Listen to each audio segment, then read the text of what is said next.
Salut, je vais parler d'un truc que je considère super intéressant. C'est le fait de prendre conscience qu'on rencontre tous des personnes euh, qui arrivent à un moment donné de notre vie et qui ont pour but de nous apporter quelque chose.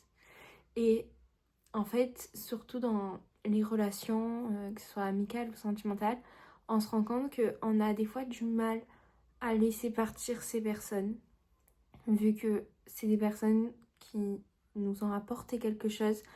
Donc, c'est constamment quelque chose qui ressemble à un plus, à une aide en fait.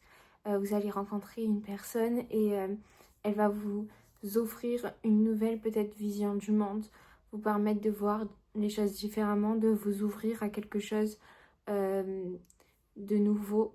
Il y a plein de petites choses comme ça peut jouer sur plein de, on va dire, thèmes différents. Mais ça peut durer, ça peut être par exemple une relation où là vous allez être en couple avec quelqu'un et ça peut durer plusieurs années ou alors simplement quelques semaines ou quelques mois. Et ça représente bien le fait que des fois on oublie qu'en fait ces rencontres elles sont là juste pour nous apporter quelque chose et qu'il faut accepter leur départ des fois. Il faut accepter le départ de ces personnes. Dans le sens où ça peut même être, vous savez, simplement une conversation qui peut faire que beaucoup de choses vont changer chez nous. Et des fois, ça va prendre un peu plus de temps.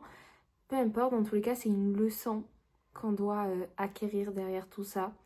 Donc, quand quelqu'un nous quitte, quand on se sépare de quelqu'un, il faut le prendre avec du recul en se disant, ok, ça veut dire que on s'est apporté mutuellement tout ce qu'on devait s'apporter et tout ce qu'on pouvait s'apporter. Et si notre chemin il se sépare maintenant, ça veut dire que il n'y a rien de plus à chercher là-dedans parce qu'on s'est déjà donné tout ce qu'on pouvait se donner. Et je pense qu'en voyant les choses comme ça rend beaucoup de choses, enfin ce départ en tout cas et cette séparation beaucoup plus simple. Et c'est franchement quelque chose qu'il faut, je pense, ça aide, réellement ça aide. Que ce soit, mais je parle de amical ou alors sentimental, encore une fois, c'est des fois, mais c'est bien sûr plus compliqué quand on commence à s'habituer à la personne parce que plus elle reste longtemps dans notre vie et plus on s'y attache. C'est-à-dire que si on a une simple conversation avec quelqu'un qu'on ne connaît pas, un inconnu, et qu'il nous a permis d'ouvrir les yeux sur plein de choses, de voir les choses différemment, on va pas forcément être, vous savez, comme quelque part un peu dépendant à ce qu'il nous a apporté, vu que ça n'aura duré qu'un seul instant. Après, on peut l'être, hein, je sais pas, mais je pense que d'après moi, c'est plus simple lorsque ça dure moins longtemps. Mais il n'empêche que cette période, on va dire si c'est plus ou moins long ou pas, c'est pas nous qui pouvons jouer sur ça, dans le sens ça dépend pas de nous. C'est le temps qu'il faut, on va avoir cette personne dans notre vie, le temps qu'il faut pour qu'on comprenne tout ce qu'elle a à nous faire comprendre. Donc ça doit durer 2 ans, ça durera 2 ans ou plus. Ça doit durer moins, ça durera moins. Et vraiment l'idée aussi que toutes les personnes qu'on rencontre,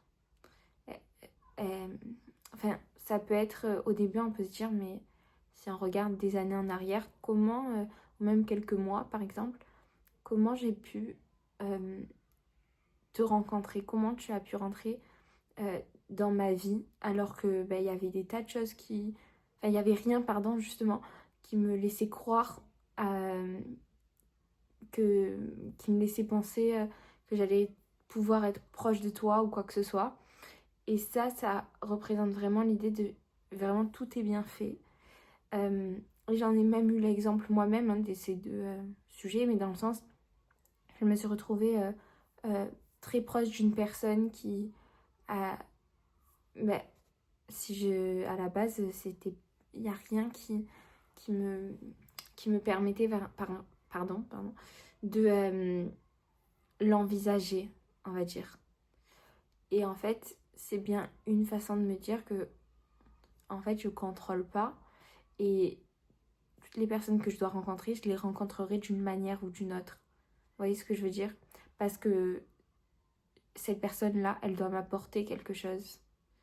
Et quand par exemple on se sépare, on se rend compte après que si ça s'est fini, c'est que il y avait une raison à tout ça. Et même si des fois c'est flou dans notre tête, parce qu'on se dit mais on s'est séparés mais on sait même pas réellement pourquoi.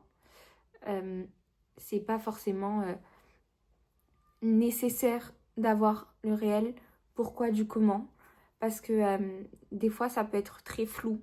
Et je pense que c'est à ce moment-là qu'on comprend que c'est vraiment fait de façon, j'ai envie de dire, comme si c'était quelque chose au-dessus de nous qui avait contrôlé ça. Vous voyez j'essaie de vous faire comprendre, dans le sens où, par exemple, ça peut être aussi une amitié. Vous savez, il arrive souvent qu'on oublie notre rencontre. C'est-à-dire que on va se dire, ben, comment on s'est rencontrés? Comment on en est arrivé à se parler et à être aussi proches? Et en fait, on peut se dire, en fait, je me rappelle même plus du premier contact, du premier jour, ben, on sait plus et c'est flou. Et en fait, on prend conscience après, avec ce recul, que, ok, il y avait quelque chose au-dessus qui a fait que on devait se rencontrer. Et ça s'est fait de façon si naturelle et si douce qu'en fait, on n'a même pas pu prendre conscience de ce rapprochement, vous voyez ce que je veux dire? Et c'est pareil pour l'éloignement, du coup. Des fois, on se rend pas compte qu'en fait, on s'est éloigné d'une personne et on sait même pas vraiment pourquoi. Mais on a compris que si on était éloigné d'elle, c'est parce qu'il y avait une raison à tout ça. Et qu'il y avait peut-être quelque chose au-dessus qui avait contrôlé un peu tout ça. Et il y a des personnes qui peuvent dire que tout est comment on dit, prévisible.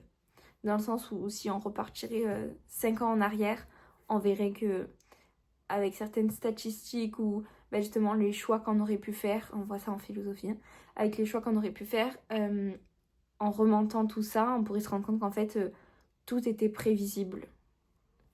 C'est une autre hypothèse, j'en sais rien. Mais en tout cas, voilà, je pense que ça aide beaucoup de se dire que si on rencontre une personne, c'est pour une raison, et si demain on s'éloigne de cette personne, c'est pour une raison aussi.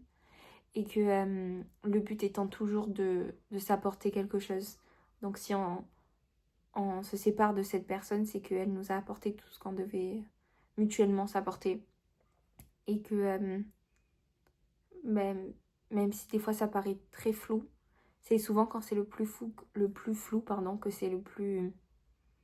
J'ai pas envie de dire le plus clair parce que ça serait être vraiment deux opposés, mais je pense que c'est le plus... comment dire ça?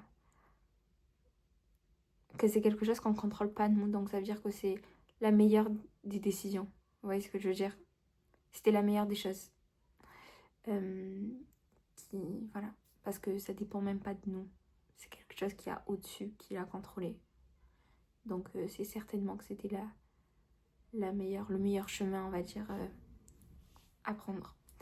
Voilà, encore une fois, là, c'est une idée de quelque part de croyance, mais moi, je m'appuie beaucoup sur ça pour me permettre de voir les choses plus clairement. Et je pense que ça aide énormément de voir les choses de cette manière-là. Parce qu'on se rend compte avec le recul que toutes les rencontres qu'on a fait, elles nous ont apporté quelque chose à un moment donné. Et n'oublions pas que même le négatif nous apporte beaucoup de choses. Vraiment, parce qu'on a tendance à se dire ça m'a apporté que du mauvais, donc je vois pas l'utilité d'avoir vécu ça ou d'avoir rencontré cette personne.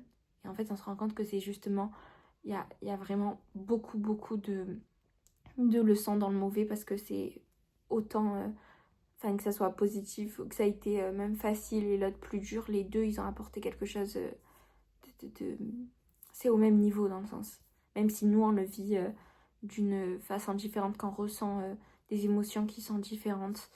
Et il n'empêche que les deux, elles sont fortes. Moi, il y a une phrase qui m'a beaucoup marquée. Je sais pas si vous allez comprendre, enfin, si vous avez la référence, on va dire. Mais dans Harry Potter, lorsqu'il lui donne sa baguette, lorsqu'il donne la première baguette, du coup, la baguette à Harry, qui sont dans cette boutique, le monsieur, il lui dit que Il lui parle de Voldemort vu que dans la composition de sa baguette, il y a le même élément. Et en fait, on a l'idée que on peut accomplir de grandes choses et ces grandes choses, ça peut être autant négatif que positif.